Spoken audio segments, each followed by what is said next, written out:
This is the Sales Gravy Podcast. Hi, I'm Jeb Blunt, best-selling author of Fanatical Prospecting, Objections, Sales EQ, and Inked, and I'm here to help you open more doors, close bigger deals, and rock your commission check. It's Wisdom Wednesday, where you drive the agenda. This is the segment of the Sales Gravy Podcast where listeners like you bring Jeb their biggest questions and he gives his best answers. These answers come straight from the trenches because just like you, Jeb is out there prospecting, selling, closing deals, and leading his sales team every single day. Now, before we get started, some fantastic news. The date and location for the next Outbound conference will be announced very soon, and Outbound is the biggest, baddest conference in sales. If you haven't been, this is the one to add to your bucket list. Tickets are extremely limited, and it sells out every single time. Right now, you can go get on the waiting list and be the first in line for early bird ticket discounts at outboundconference.com. Again, that's outboundconference.com. All right, let's take the next caller, and next up on the show is Jacob Kimrey. Jeb, I did have one. Sure. Not my long-time listener, first-time caller.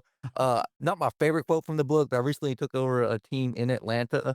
So the traffic, and you mentioned the parking lot. But as a sales manager, I always have calls I can return no matter how long I'm stuck in traffic. For my sales team, what's the best utilization, in your opinion, of utilizing that time behind the windshield stuck in Atlanta traffic?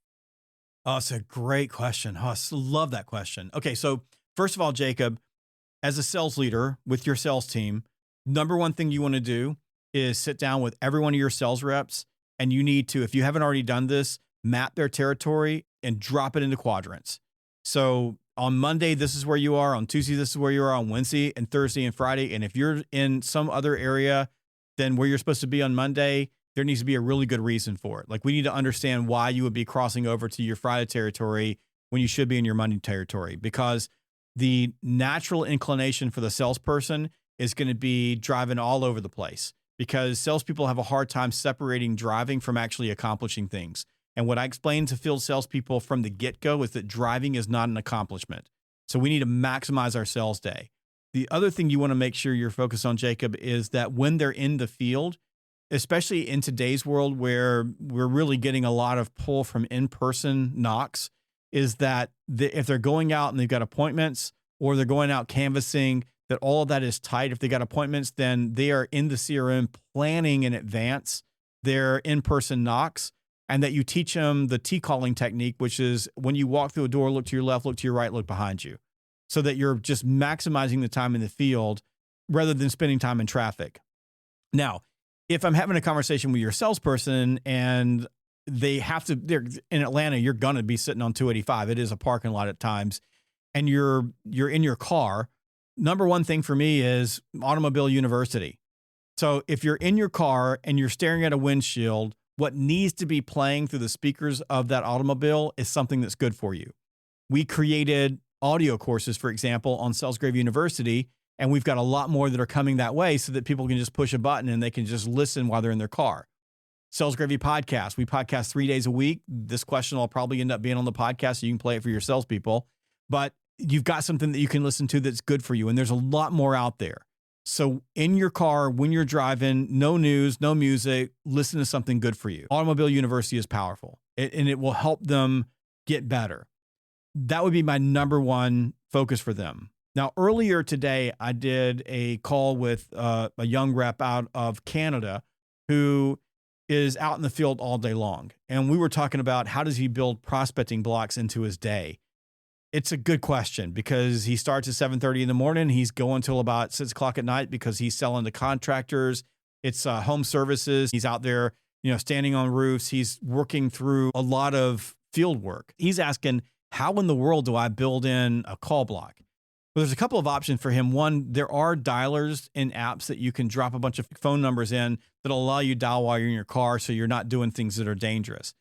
If you can't do that, one of the things you can do is you can set up in a Google Doc, you can put them in your notes, but you can set it up so you just hit the number and it'll dial for you. So one of the things that I would suggest is that if there's a possibility that they can do this and be safe at the same time, there's no reason in the world why they can't do some prospecting calls or call customers or have conversations that are follow-up conversations while they're staring at a windshield, if they get those things planned in advance and they do it safely. with today's voice tools that you can use, you can always just talk to your phone. There's all kinds of ways that you can do this. You can work this out in a way that makes it safe, and they're running this over hands-free.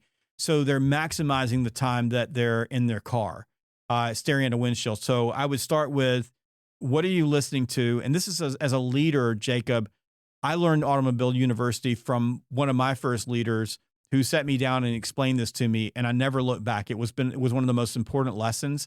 I wouldn't have thought about that if I hadn't been listening to him explain it to me. You're going to have to do the same thing.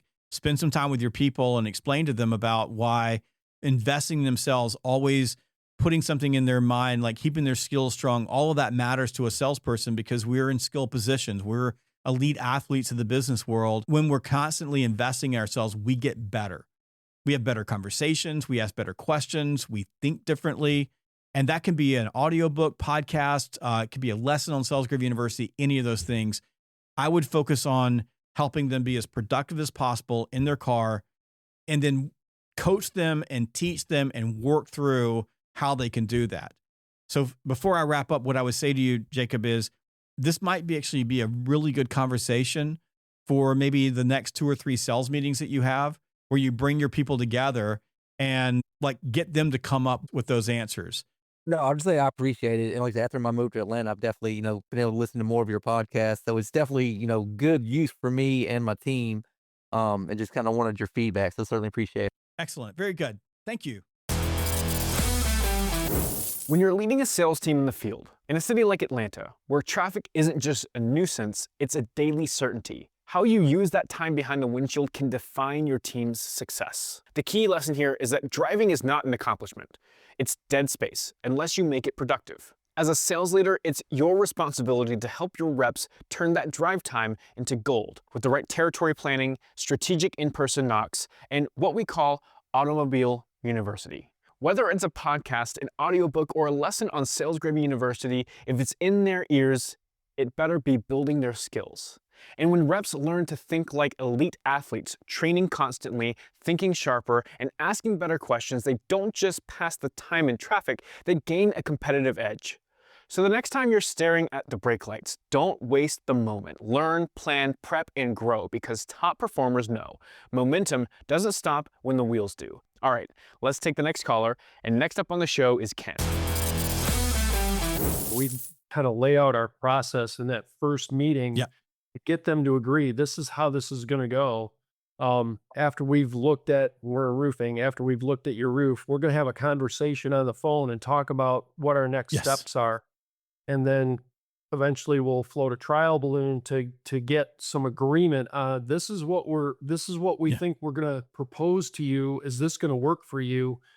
And more touches, more buy-in, and then at the end we show them the proposal, and hopefully they've spent more time with us than any of our competitors, and they're willing to work with us. Yes, so brilliant. Like that. It's brilliant. That's for me. That's what I try to do when I get into a deal, is to break it down to see how many steps can I get them to walk through reasonably without overextending the sales process, so that I get more touches than my competitor. And what you just described is absolutely freaking brilliant. It totally works, and you're getting people to buy in. And I love the fact that you do the sort of the check step or the collaborative step that says, here's what we're thinking we're going to propose. Do you agree with that? Like, you're collecting that yes along the way. That's what I mean by the investment effect. Like, every time you do that, they get more invested in you, and it's harder for them to turn back. I'm going to wrap this up in a moment with some final thoughts. But first, if you have a question for the show, head over to salesgravy.com/ask. That's salesgravy.com/ask. One of our producers will reach out to you and get you scheduled to join Jeb on a future episode. What Ken reminded us of today is that sales isn't just about getting to yes. It's about earning a series of micro agreements that keep your deal moving forward. When you break the sales process into clear, collaborative steps, you're not just guiding the buyer, you're creating buy-in. Every touch point is a chance to increase commitment, build trust, and separate yourself from competition. That's what we call the investment effect. The more time and energy your prospect invests in you, the harder it is for them to walk away. So the takeaway is simple. Map out your process, involve the customer early, and use interaction to lock in small yeses, because the reps who win big are the ones who stay intentional from the first call to the final handshake. And when you're staring down your final call block, tired, frustrated, and ready to call it a day, remember this: push through the resistance, hold the line, and make one more call. This is Jeb Blunt Jr., and I'll catch you next time on the Sales Gravy Podcast.